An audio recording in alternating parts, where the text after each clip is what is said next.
எந்த செயல் செய்தாலும் தோல்வியில் முடிகிறது. யாருக்கு என்ன நல்லது நினைத்தாலும் கெடுதலாக முடிகிறது என்று நினைத்து வருந்தியலாதே. உனக்கான காலம் ஒன்று வரும். அப்பொழுது உன்னை பற்றி மற்றவர்கள் புரிந்து கொள்ளும் காலம் வரும்.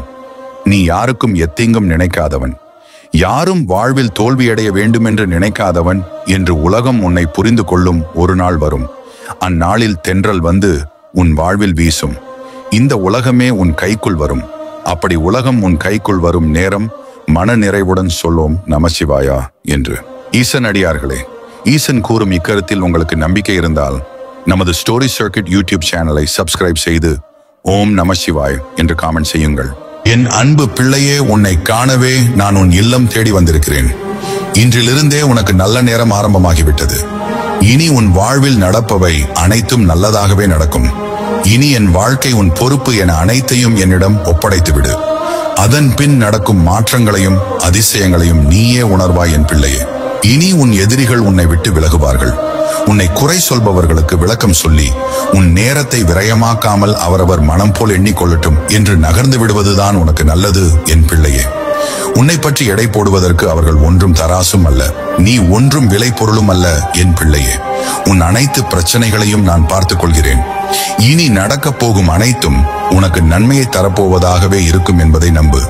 சில சூழ்நிலைகள் உனக்கு சட்டென அனாதை உணர்வை தந்துவிடும். அப்பொழுது நீ சிறிதும் மனம் தளராமல் நான் உனக்கு எப்பொழுதும் துணையாக இருக்கிறேன் என்பதை உறுதியோடு நம்பு. என்னை நம்பிய பிள்ளைகளை நான் ஒருபோதும் நிர்கதியாய் விட்டுவிட மாட்டேன். நீ எப்போதும் மன வலிமையோடும் மன தைரியத்தோடும் இரு என் பிள்ளையே. அப்போதுதான் உனக்குள் புத்துணர்வு எப்போதும் நிறைந்திருக்கும். நம்பிக்கை வெற்றியோடு வரும். ஆனால் வெற்றி நம்பிக்கை உள்ளவர்களிடம் மட்டுமே வரும். உன் நம்பிக்கையை என் மீது வைத்து விட்டால் எல்லா வெற்றிகளையும் நான் உன்னிடம் கொண்டு வந்து சேர்ப்பேன். ஒரு வீட்டில் நல்ல நிகழ்ச்சி நடக்க வேண்டும் என்று பாடுபட்ட உறவுகள் இருந்ததெல்லாம் அந்த காலம். யாருக்கும் எந்த நல்லதும் நடந்துவிடக் கூடாது என்று பாடுபடும் உறவுகள் இருப்பதுதான் இந்த காலம். இதையெல்லாம் கண்டு நீ கலங்கி கவலைப்பட்டுக் கொண்டிருக்கிறாதே. இவை அனைத்தையும் பார்த்துக் கொள்வது என் வேலை. உனக்கு மகிழ்ச்சியை தர நினைப்பது நான் மட்டுமே. எதற்கும் கலங்காதே. எது வந்தாலும் நான் பார்த்துக் கொள்கிறேன். உன் பயத்தை என்னிடம் விட்டுவிடு. அடுத்த நொடியே உனக்கு அளவில்லாத தைரியத்தை நான் வரவழைப்பேன். முதலில் உன் மீது உனக்கே நம்பிக்கையும் தைரியமும் இருந்தால்தான் நீ அடுத்தது என்ன செய்யலாம் என்று யோசிக்கவே முடியும். வேதனைப்படுத்தியவர்களை வேறு வழியின்றி மறந்துவிடலாம். ஆனால் அனுபவித்த வேதனைகளை ஒருபோதும் மறந்துவிட முடியாது என என்னிடம் நீ கூறிக்கொண்டே கண்ணீர் வடிப்பது எனக்கு புரிகிறது என் பிள்ளையே. இவை அனைத்தையும் நான் பார்த்து கொண்டுதான் இருக்கிறேன். உனக்கான நல்ல நேரத்தை நான் வரவழைப்பேன் என் தங்கமே. நீ மகிழ்ச்சியாக இரு. உன்னுடைய நெஞ்சில் வஞ்சமில்லாதவரை உன்னை யார் என்ன செய்தாலும் அது அவர்களிடமே திரும்பச் சென்றுவிடும் என்பதை தெரிந்து கொள். நேர்மை என்னும் புத்தகத்தை நீ பக்தியின் மூலம் படிக்க பழகிக்கொள் என் செல்லமே. நீ கொண்டுள்ள நேர்மைதான் உன்னை வாழ்வில் உயர்வடைய வைக்கும். நடந்து முடிந்தவைகளை விட்டுவிட்டு இனி நடப்பவையெல்லாம் நன்மையாகவே இருக்கட்டும் என நீ எப்போதும் என் மீது நம்பிக்கை வைத்து பிரார்த்தனை செய். உனக்கான நற்பலன்களை உன்னிடம் விரைவில் கொண்டு வந்து சேர்ப்பதற்கு அதுவே போதும். வாழ்வில் வறுமை வாட்டி வதைக்கிறதே என்று வருந்தாதே. அந்த நிலையை நான் நொடிப்பொழுதில் மாற்றி காட்டுவேன். உனக்கான நல்ல எதிர்காலத்தினை நான் உனக்கு கொடுத்தே தீர்வேன். நற்பண்புகள் நல்ல குணங்களை தரும். கெடுதல் உள்ளம்தான் தீமை குணங்களை தரும். நீ எப்போதும் நற்பண்புகளோடு வாழ நான் ஆசீர்வதிப்பேன் என் பிள்ளையே. பிறரிடம் அன்பு, தர்மம் இவற்றை நீ அவர்களின் மனதில் விதையாக விதைத்துவிடு. நாளடைவில் உனக்கான சந்தோஷம் மரமாக வளர்ந்து அது உனக்கு நல்ல விஷயங்களை அள்ளித்தர உனக்காக காத்துக் கொண்டிருக்கும். மற்றவர்கள் உன்னை பற்றி என்ன நினைப்பார்களோ என எண்ணி உன் காலத்தை கொஞ்சமும் வீணடித்து விடாதே. மற்றவர்கள் என்ன நினைப்பார்களோ என்று எந்த செயலையும் செய்யாமல் உன் முன்னேற்றத்தை நீயே தடுத்து விடாதே. உன்னை குறை சொல்பவர்கள் எல்லாம் உன் கூடவே இருந்து உனக்கு சந்தோஷம் தரப்போவதில்லை. உன்னை நான் பாதுகாத்துக் கொண்டேதான் இருக்கிறேன் என்பதை உணர்ந்து நீ மகிழ்ச்சியோடு இரு என் பிள்ளையே. நீ செய்கின்ற எல்லா காரியங்களும் இனி வெற்றியாகவே முடியும். நீ கவலை என்னும் தீயில் வாடுவதை இன்றோடு நிறுத்திவிடு. இனி வரப்போகும் காலம் உனக்கு சந்தோஷம் நிறைந்ததாகவே இருக்கப் போகிறது என் பிள்ளையே. மகிழ்ச்சி என்னும் கடலில் பயணம் செய்ய உனக்கு பக்தி என்னும் கப்பலை நீயே உருவாக்கிக்கொள். அதுதான் பல சுப நிகழ்வுகளை உன் வாழ்வில் கொண்டு வரும். பேச்சில் இனிமை, உழைப்பில் நேர்மை, செயலில் துணிவு, உயர்வில் பணிவு இருந்தால் வெற்றி என்றும் உன் வசம் என் பிள்ளையே. உனக்கு நீயே கண்ணாடியாக இருந்து விட்டால் நீ யார் முன்பும் மண்டியிடவும் மன்னிப்பு கேட்கவும் வேண்டிய அவசியம் இல்லவே இல்லை என் தங்கமே. நீ ஒருவருக்கு தகுந்த நேரத்தில் செய்யும் உதவிக்காக உன்னை காத்திட உரிய நேரத்தில் ஒருவரை நான் உனக்காக அனுப்பி வைப்பேன். நீ நிம்மதியாக வாழ வேண்டும் என்றால் உன் மனதின் கவலைகளை தூண்டிவிடும். சில எதிர்மறையான எண்ணங்களை சிந்திப்பவர்களிடமிருந்து சற்று விலகியே இருக்க வேண்டியது அவசியம் என்பதை புரிந்து கொள்ளும் பிள்ளையே. எங்கே பக்தி இருக்கின்றதோ அங்குதான் அன்பு, புரிதல், பொறுமை, உதவும் தன்மை ஆகியவை பிறக்கும். உன் சோகங்கள் அனைத்தையும் என்னிடம் விட்டுவிடு. அவை சீக்கிரமே உன்னை விட்டு மறைந்து போகும். உன் துக்கங்களை மறந்துவிட்டு உன் மகிழ்ச்சியினை கல்லில் செதுக்கு. அதுதான் என்றும் நிலைத்திருக்கும். என் பிள்ளையை எல்லோரையும் திருப்திப்படுத்த நினைத்தால் நீ ஒரு வேலையும் ஒழுங்காக செய்யவே முடியாது. நீ ஒன்றை மட்டும் தெளிவாக புரிந்து கொள். உன்னை உண்மையாக நேசிக்கும் உறவுகள் உன்னை விட்டு எளிதில் விலகிச் செல்லாது. அப்படி இருக்க நீ மட்டும் ஏன் விலகிச் சென்றவர்களுக்காக கவலைப்பட்டுக் கொண்டிருக்கிறாய் என் தங்கமே? பிரிந்து சென்று விட்டு மீண்டும் உன்னை தேடி வரும் உறவுகளை மன்னித்து ஏற்றுக்கொண்டு அவர்களிடம் நீ புதிய நபரிடம் பேசுவதைப் போல் பேச பழகு. அப்போது புரியும் அவர்களுக்கு நீ யார் என்று. உன் வாழ்க்கையில் முன்னேற நீ எடுத்து வைக்கும் ஒவ்வொரு அடியையும் நிதானமாகவும் தன்னம்பிக்கையோடும் எடுத்து வைக்க நான் உன்னை ஆசீர்வதிப்பேன்.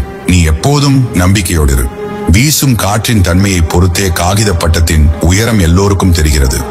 அதுபோல் நீ நினைக்கும் நல்ல எண்ணங்களை பொறுத்தே உன் வாழ்வின் வெற்றி, வளர்ச்சி எல்லாம் தீர்மானிக்கப்படுகிறது என்பதை உணர்ந்து கொள். ஒருவர் எவ்வளவுதான் என் மனதை காயப்படுத்தினாலும் அந்த ஒருவரை மறக்கவோ வெறுக்கவோ முடியவில்லையே என்று என்னிடம் புலம்பித்திருக்கிறாய்.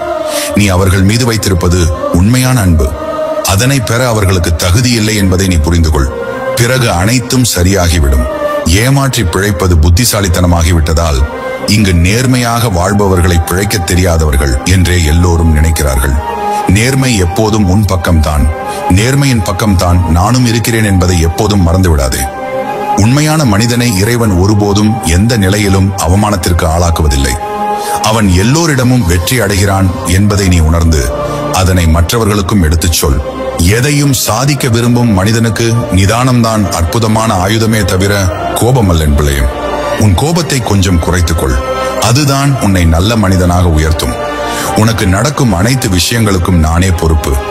உன்னிடம் பக்தி எந்த அளவிற்கு செயல்படுகிறதோ அதனை பொறுத்தே எல்லாம் அமையும். அன்பு என்பது ஒரு பொக்கிஷம். அதை கொடுத்தாலும் பெற்றாலும் கொடுப்பவருக்கே சந்தோஷம் பெருகும்.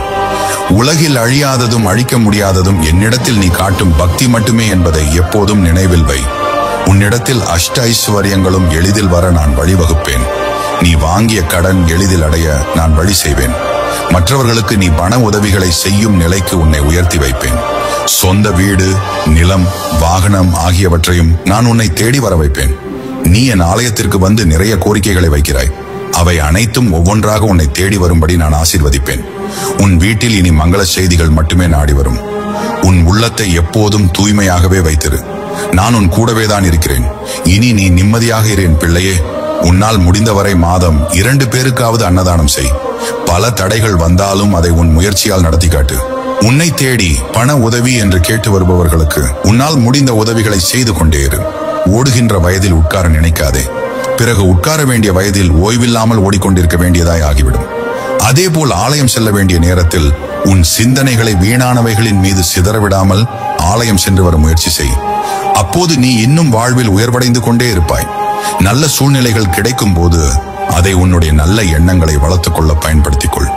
பிறருக்கு உதவும் மனப்பான்மையினை அதிகம் வளர்த்துக்கொள். கவலைகள் உன்னை கடந்து செல்லும் என்று காத்திருப்பதை விட கவலைகளை நீ கடந்து செல்ல பழகிக்கொள். மற்ற அனைத்தையும் நான் பார்த்துக் கொள்கிறேன். உன் வீட்டில் ஏதேனும் ஒரு சின்ன செடியாவது வளர்க்க பழகிக்கொள். அதற்கு காலை மாலை 2 வேளையும் நீரூற்றி அதனை மகிழ்விக்கவும் பழகிக்கொள். அந்த செடியிடம் அன்பாக பேசி பழகு. அப்போது உனக்குள் நல்ல புத்துணர்ச்சியும் புதிய ஆற்றலும் பிறக்கும். பிரபஞ்ச ஆற்றலை உணரத் தொடங்குவாய். பசுமை நிறைந்த அந்த செடி உன் வாழ்வில் பல அதிசயங்களை கொண்டு வர வழிவகுக்கும்.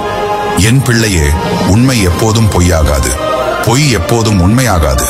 நீ எப்போதும் என் மீது அதிக நம்பிக்கை வைத்துவிடு. உன்னை நான் எப்போதும் கைவிட மாட்டேன்.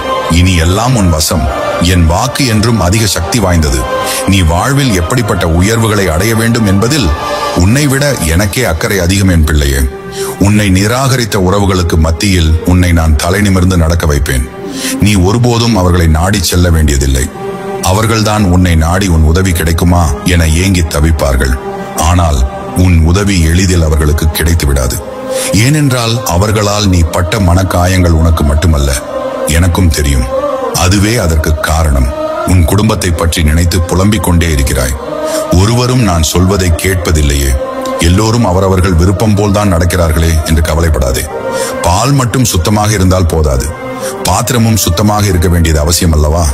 அதற்குத்தான் குடும்பமாக மாதம் ஒரு முறையாவது எனது ஆலயத்திற்கு அழைத்து வா, பின்பு அனைத்தும் சரியாகிவிடும். இதனை நீ கட்டாயம் பின்பற்ற வேண்டும். அதற்குத்தான் வருடம் ஒரு முறையாவது உன் குலதெய்வ கோவிலுக்கு சென்று வர வேண்டும் என்று இறைவன் கட்டளை ஒன்று உள்ளது. ஆனால் அதனை யாரும் பின்பற்றுவதில்லை. உன் குடும்பத்தில் நடக்கும் சுப நிகழ்ச்சிகளுக்கு முன்னும் சுப நிகழ்ச்சிகளுக்கு பின்னும் என் ஆலயத்திற்கு சென்று வர பழகு. அதன் பின் உன் வாழ்வில் பல நல்ல மாற்றங்களை நீ காண்பாய். எப்போதும் உன் மனதை மகிழ்ச்சியாக வைத்துக் கொள்ள பழகு. எந்த துன்பம் வந்தாலும் அதை நான் பார்த்துக் கொள்வேன் என நம்பிக்கையுடன் இரு. இதுவரை நீ பட்ட துன்பங்களும் கவலைகளும் போதும். இனி நீ எதற்காகவும் கலங்காதே. என் தங்கமே, நீ எப்போதும் மன அழுத்தத்தோடு எதை பற்றியும் சிந்திக்காதே. அது ஒருபோதும் வெற்றியை தராது. எது ஒன்றையும் மகிழ்ச்சியோடு சிந்தித்துப்பார். புது அறிவும் தெளிவும் பிறக்கும். நீ அனைத்திலும் முழுமையாக வெற்றி பெறுவாய். ஒன்றை மட்டும் உணர்ந்து கொள். உன்னை உன் உறவினர்கள் உடம்பு எப்படி இருக்கிறது என்று கேட்பார்களே தவிர உன் மனது எப்படி இருக்கிறது என்று யாரும் கேட்க மாட்டார்கள். ஏனென்றால் அதனை காயப்படுத்தி பார்க்கவே அவர்கள் வந்திருப்பார்கள் என்பதை நீதான் உணர்ந்து கொள்ள வேண்டும். உன் உடம்பும் உன் மனதும் எப்படி இருக்கும் என்பதை என்னை தவிர இங்கு யாராலும் உணர முடியாது என் செல்லமே.